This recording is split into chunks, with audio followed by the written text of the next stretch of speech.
안녕하세요. 제니퍼의 뻔한 인문학 제니퍼입니다. 시작에 앞서서 아직까지 뻔한 인문학 구독자가 아닌 분께서는 구독 버튼 꾹 부탁드리겠습니다. 바로 시작할게요. 위 문제, 조비, 조조의 아들이죠.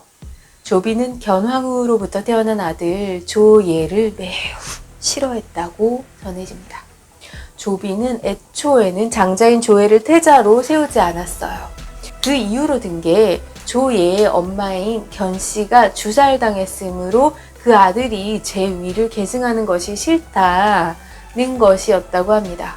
그런데 이게 좀 이상해요. 왜냐하면 견씨가 죽은 것은 221년으로 그때 조예의 나이가 이미 16살이었어요. 과거로 치면 16살이면 다 큰 거잖아요.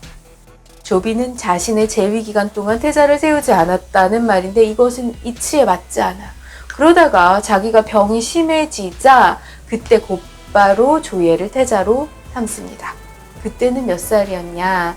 그때 조예의 나이는 이미 21살이었습니다. 조비는 왜 그렇게 조예를 싫어했을까요? 어쩌면 조비가 조예를 싫어한 것은 조예가 자신의 친아들이 아닐 가능성이 있기 때문 아니었을까요? 공식적인 기록으로는 조예는 조비와 견씨 사이에서 태어난 아들입니다. 견씨는 원래 원소의 둘째 아들 원희의 아내였어요. 근데 조조가 원소를 정벌할 때 같이 참전한 조비가 업도에 있던 견씨를 보고 반한 거예요. 그래서 아내로 삼게 되었어요. 그런데 이때 견씨가 이미 조예를 임신했을 가능성이 있습니다. 당시에 원희는 유주 태수로 나가 있었고 견씨는 시어머니를 모시기 위해서 업도에 머물고 있었어요. 만약에 견씨가 조비를 만날 당시에 조예를 이미 임신했다면 조예는 누구의 아들인가? 원희의 아들. 원희는 또 누구의 아들이죠? 원소의 아들이죠. 그러니까 원소의 손자가 되는 거예요. 조예가. 만약에 그렇다면 위나라 역사나 삼국지는 모두 다시 쓰여져야 되죠. 왜냐, 조조가 세운 위나라가 원소의 후손에 의해서 계속 계승이 되는 거잖아요. 참으로 아이러니한 일이 아닐 수 없습니다. 조예는 205년에 태어났고 조조가 원희를 공격한 것은 205년 말이었기 때문에 그때까지도 원희는 아내인 견씨와 부부 사이였던 거예요. 조조가 원소의 근거지인 업도를 함락한 것은 204년 가을이었는데 이때 조비와 견씨가 결혼했다면 조예가 205년에 출생할 수 있지만 정사에는 이 부분에 관한 기록은 없습니다. 설령 조비와 견씨가 204년 겨울에 결혼했다고 하더라도 205년 출생한 조예가 조비와 견씨 사이의 자식이라는 것은 여전히 의문이 남을 수밖에 없지 않을까요? 정사에는 204년 음력 8월에 조조는 원소 진영의 수도인 업도를 함락한 후 원소의 묘에 가서 제사를 지내고 원소의 부인을 위로했다는 것만 기록되어 있습니다. 문제는 조예에서 끝나지 않습니다. 위나라 황제는 조비, 조예, 그 다음에는 조방, 그 다음에 조모, 그 다음에 조한으로 이어져요. 그런데 조예는 조방의 출생에 대해서 철저히 비밀을 붙이고 있습니다. 조방이 종친의 아들이었다면 굳이 숨길 이유가 없죠. 그런데 조방 역시 조예가 죽은 후에까지 자신의 생부, 생모에 관해서 침묵할 이유가 없잖아요. 근데 이러한 사실은 조방이 조예와 궁녀 사이에 태어난 자식이 아님을 시사합니다. 뿐만 아니라 조방이 조예가 외가인 견씨 일족의 여인과 사통해서 낳은 아들이라고 할지라도 자식이 귀한 상태에서 조예가 굳이 그것을 숨길 이유는 없지 않을까요? 그렇다면 도대체 조방은 누구의 후손일까요? 이러한 정황은 조방 역시 원희의 후손일 가능성을 높여주는 것들입니다. 조방이 태어난 후에 견씨 집안의 친척들이 비밀리에 양육했을 가능성이 크죠. 즉 조방은 원희 지방에 숨겨진 아이인데 전란이 발생하면서 원소 원희의 가족들은 대부분 몰살당하잖아요.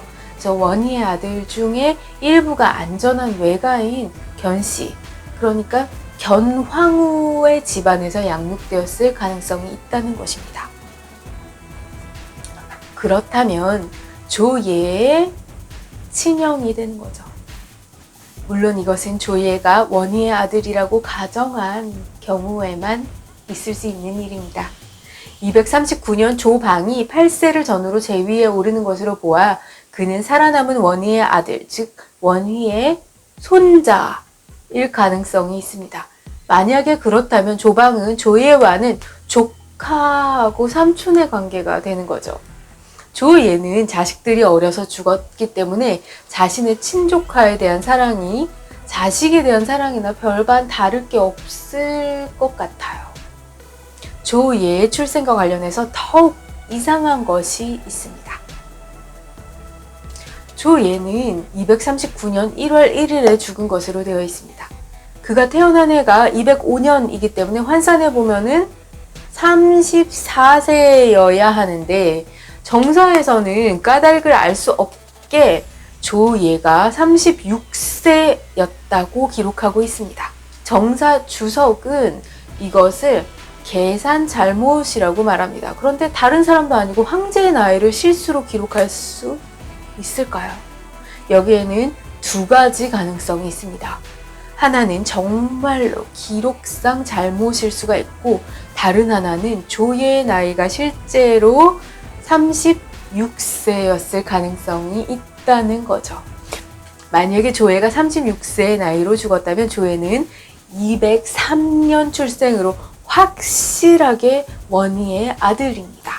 만약 이것이 사실이면 조비가 견씨의 미모에 반해서 앞뒤 가리지 않고 갓난아기를 주변에 숨기고 견씨하고 결혼했다는 이야기가 되겠죠.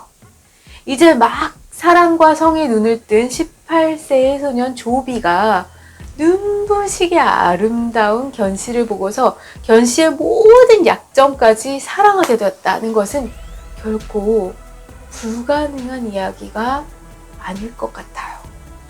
조비 자체가 감수성이 좀 예민한 시인이기도 했기 때문입니다. 조비는 주변의 많은 반대에도 불구하고 견씨를 정실 부인으로 삼습니다. 이게 진짜 쉬운 일이 아니거든요. 왜냐하면 견씨는 이미 결혼한 여자였고 남편 원희도 아직 살아 있었고 나이도 조비보다 한 5, 6살가량이 더 많았기 때문입니다. 또한 당시 전쟁에서는 여자는 일종의 전리품이었잖아요. 근데 조비가 견씨를 바로 정실 부인으로 삼은 것은 조비가 얼마나 견씨 부인을 사랑했는지를 보여주는 부분이에요. 조비는 힘으로가 아니고 깊은 사랑으로 견씨 부인을 항복시키려고 한 것으로 보여집니다.